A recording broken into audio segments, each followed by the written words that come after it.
ಒಬ್ಬ ವೃದ್ಧ ಮಹಿಳೆ ಹೊಲದಲ್ಲಿ ಬೇಸಾಯ ಮಾಡಿಕೊಂಡಿದ್ದಳು. ಅವಳ ಮನೆಯು ಹೊಲದಲ್ಲಿಯೇ ಇದ್ದಿತು. ಆಕೆ ತನ್ನ ಜೀವನದ ಬಹುಭಾಗ ಪತಿಯೊಡನೆ ಜಮೀನಿನಲ್ಲಿ ಕೆಲಸ ಮಾಡಿದ್ದಳು. ಅವರಿಬ್ಬರು ದೊಡ್ಡ ಜಮೀನು ಹೊಂದಿದ್ದರು, ದನಕರುಗಳು ಇದ್ದವು. ಆದರೆ ಪತಿಯು ಹೋದ ನಂತರ ಬೇಸಾಯ ಸರಿಯಾಗಿ ಮಾಡುವವರಿಲ್ಲದೆ ಹಿಂದೆ ಬಿದ್ದಿತ್ತು.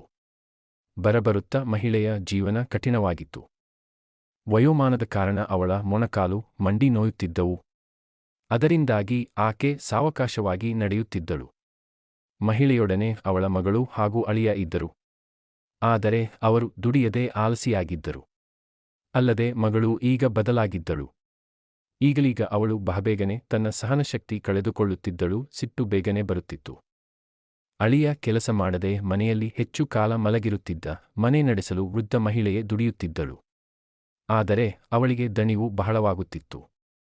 ಇಷ್ಟಾದರೂ ಅವೊಬ್ಬರು ಸ್ವಲ್ಪವೂ ಸಹಾಯ ಮಾಡುತ್ತಿರಲಿಲ್ಲ. ಒಂದು ದಿವಸ ರಾತ್ರಿ ಮಗಳು ಮಾತನಾಡುತ್ತಿದ್ದಳು, ನಾವು ಹೀಗೆಯೇ ಉಳಿದರೆ ಉಪವಾಸ ಇರಬೇಕಾಗುತ್ತದೆ. ತಾಯಿ, ಇಲ್ಲಿಂದ ಹೋಗಬೇಕು. ಈ ಮನೆ, ಜಮೀನು ಎಲ್ಲವೂ ನಮಗೆ ಬೇಕು. ಮರುದಿವಸ ಮಹಿಳೆ ಎದ್ದಾಗ ಜೋರಾಗಿ ಸಪ್ಪಳ ಕೇಳಿಬರತೊಡಗಿತು. ಹೊರಬಂದು ನೋಡಿದಾಗ ಆಕೆಯ ಬಟ್ಟೆ, ಹೊದಿಕೆ ಎಲ್ಲವನ್ನೂ ಮಗಳು ಹೊರಗೆ ಎಸೆದಿದ್ದಳು. ಮಹಿಳೆ ಅಳುತ್ತಾ, ಇದು ನನ್ನ ಮನೆ ಎಂದಳು.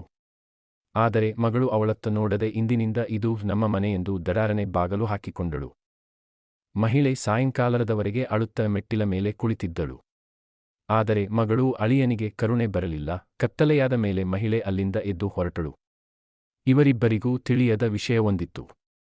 ಮಹಿಳೆ ಪತಿ ಇದ್ದಾಗ ಇಬ್ಬರೂ ಸಾಕಷ್ಟು ಹಣವನ್ನು ಕೂಡಿಟ್ಟಿದ್ದರು. ಅದನ್ನು ಒಂದೆಡೆ ಬಚ್ಚಿ ಇಟ್ಟಿದ್ದರು. ಆಕೆ ಮುಚ್ಚಿಟ್ಟಿದ್ದ ಸ್ಥಳಕ್ಕೆ ಹೋಗಿ ಕಲ್ಲನ್ನು ಸರಿಸಿ ಆ ಹಣವನ್ನು ತೆಗೆದುಕೊಂಡು ಅಲ್ಲಿಂದ ಇನ್ನೊಂದು ಹಳ್ಳಿಗೆ ಹೋದಳು. ಅಲ್ಲಿಯ ರೈತ ಪರಿವಾರ ಆಕೆಯನ್ನು ಗುರುತಿಸಿ ಮಲಗಲು ಸ್ಥಳ ಹಾಗೂ ತಿನ್ನಲು ಕೊಟ್ಟರು.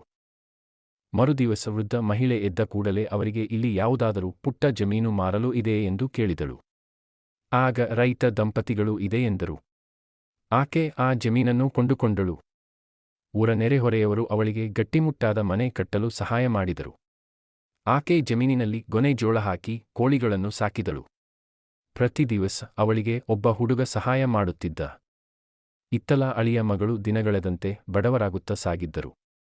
ಅವರು ಯಾವುದೇ ಕೆಲಸ ಮಾಡುತ್ತಿರಲಿಲ್ಲ. ಕಡೆಗೆ ಮನೆ ಕುಸಿಯತೊಡಗಿತು. ಹೊಲದಲ್ಲಿ ಕಳೆಗಿಡಗಳು ಬೆಳೆದವು. ಮಗಳು ಪತಿಯೊಡನೆ ಯಾವಾಗಲೂ ಜಗಳವಾಡುತ್ತಿದ್ದಳು. ಅವರಿಗೆ ವೃದ್ಧ ಮಹಿಳೆಯ ವಿಷಯ ತಿಳಿದಿರಲಿಲ್ಲ. ಒಂದು ದಿವಸ ಅಳಿಯ ಕೆಲಸ ಹುಡುಕಿಕೊಂಡು ಮಹಿಳೆಯಿದ್ದ ಹಳ್ಳಿಗೆ ಬಂದ. ಅಲ್ಲಿ ಹೊಸದಾದ ಹೊಲ ಮತ್ತು ಮನೆ ನೋಡಿ ಕೆಲಸ ಕೇಳಲು ಬಾಗಿಲು ತಟ್ಟಿದ. ಬಾಗಿಲು ತೆರೆದಾಗ ಅತ್ತೆಯನ್ನು ಕಂಡು ನೀವು ಎಂದು ಉದ್ಗಾರ ತೆಗೆದ. ಅದಕ್ಕೆ ಮಹಿಳೆ ಶಾಂತವಾಗಿ ಹೌದು ನಾನೇ ಎಂದು ಉತ್ತರಿಸಿದಳು. ಅಳಿಯ ಅಳುತ್ತಾ ತಲೆವಾಗಿ ತಮ್ಮ ಹತ್ತಿರ ಹಣವಿಲ್ಲ, ತಿನ್ನಲೂ ಇಲ್ಲ, ಏನಾದರೂ ಕೆಲಸ ಕೊಡಿ ಎಂದು ಕೇಳಿದ. ಮಹಿಳೆ ಅದಕ್ಕೆ ಒಪ್ಪಿ ಯಾವುದೇ ಕಾರಣಕ್ಕೂ ಈ ವಿಷಯ ಮಗಳಿಗೆ ಹೇಳಬಾರದೆಂದು ಕರಾರು ಹಾಕಿದಳು. ಅದಕ್ಕೆ ಒಪ್ಪಿದ ಅಳಿಯ ಪ್ರತಿ ದಿವಸ ಆಕೆಯ ಜಮೀನಿನಲ್ಲಿ ಕೆಲಸ ಮಾಡತೊಡಗಿದ. ಮಹಿಳೆಯು ಅವನನ್ನು ಕೆಟ್ಟದಾಗಿ ನಡೆಸಿಕೊಳ್ಳುತ್ತಿರಲಿಲ್ಲ. ಈಗ ಅಳಿಯ ಕಷ್ಟಪಟ್ಟು ದುಡಿಯುತ್ತಿದ್ದ. ಆಗಾಗ ಮಹಿಳೆ ಮಗಳು ಹೇಗಿದ್ದಾಳೆಂದು ಕೇಳುತ್ತಿದ್ದಳು. ಅದಕ್ಕೆ ಆತ ಚೆನ್ನಾಗಿರದಿದ್ದರೂ ಆಕೆ ಚೆನ್ನಾಗಿರುವಳೆಂದೇ ಹೇಳುತ್ತಿದ್ದ. ಒಂದು ದಿವಸ ಮಗಳು ಪತಿ ಎಲ್ಲಿ ಕೆಲಸ ಮಾಡುವನೆಂದು ನೋಡಲು ಹಿಂಬಾಲಿಸಿದಳು.